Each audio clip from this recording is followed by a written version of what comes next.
যেসব পুরুষ মানুষ রান্না জানে তাদের বউদের অনেক সমস্যা, দেখবেন উঠে বসতেই খুঁত ধরবে, এরকম না এরকম, এইভাবে না এইভাবে, এইটা হইলে ভালো হইতো। মানে আপনার একটা না একটা খুঁত থাকবেই, কোনো মিস হবে না, কারণ তারা যে টুকটাক রান্না জানে এজন্যই। এটাই তাদের বড় সমস্যা।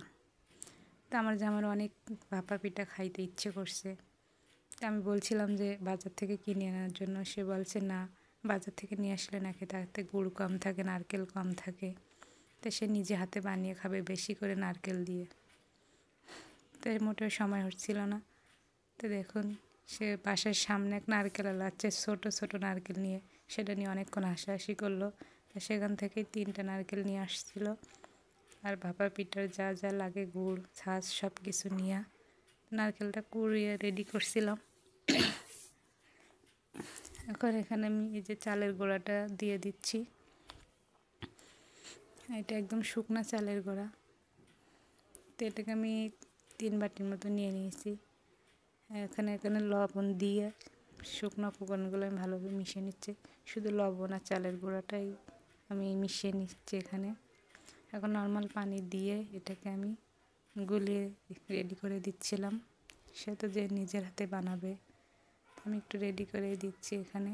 আর এটার গুঁড়িটা যেহেতু একটু শুকনা শুকনাই লাগে, তো আমি অল্প অল্প পানি দিয়ে এটাকে গোলাচ্ছিলাম। একদম শুকনা, তো এই জন্য একটু সমস্যা হচ্ছিলো, দলা পেকে যাচ্ছিলো এটা।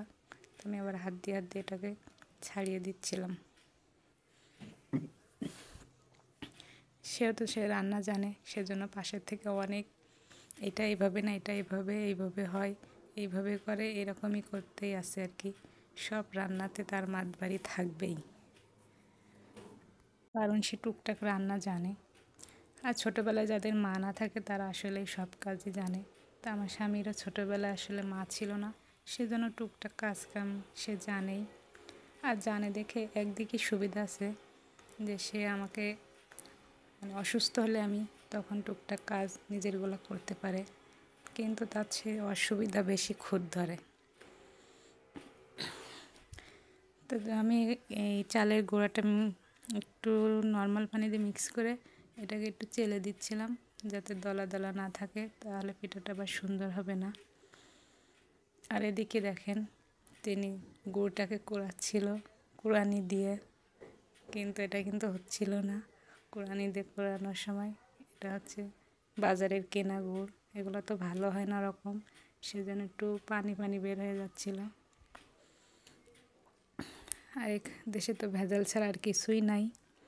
আর এই বাজারের গুড় আমার এমনিতেও ভালো লাগে না, তো এখন যেহেতু পিঠা খাবে, এটা ছাড়া তো উপায়ও নাই। তো ওগুলো কিন্তু পরে বটি দিয়েই আবার ছোট ছোট টুকরা করে নিয়েছে। এখন দেখেন এখানে বানানোর জন্য নিজেই চলে আসছে।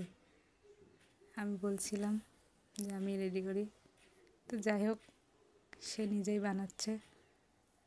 এই যে দেখুন, নিজে নিজেই সব কিছু রেডি করছে সুন্দরভাবে। কিন্তু তার হাতের তেলের পিঠা কিন্তু অনেকই সুন্দর হয় আর কি, ভালো হয়। যখন পিঠাটা রেডি করে কাপড়ে মুড়িয়ে দিচ্ছে, কাপড়টা পানিতে একটু ভিজে নিয়েছে, সে জানে কীভাবে এটা তৈরি করে। মাশাআল্লাহ, এটা সুন্দরই হয়েছিল, কিন্তু একটু মানে ফাটা, প্রথমটা একদমই ভালো হয় না, দেখা রাগ হয়ে গেছিলো। আমার উপরে অনেক রাগ করছিল যে আমি কেন পারি না।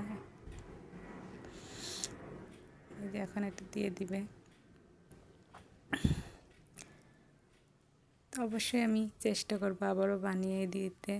আজকে এটা আপনাদের সঙ্গে শেয়ার করলাম যে ছেলে মানুষ হয়ে কীভাবে পিঠা বানায়।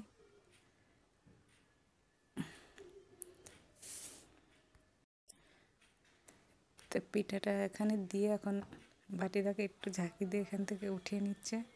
এখন এটাকে ঢাকনা দিয়ে, কাপড় দিয়ে মুড়িয়ে ঢাকনা দিয়ে ঢেকে দিবে।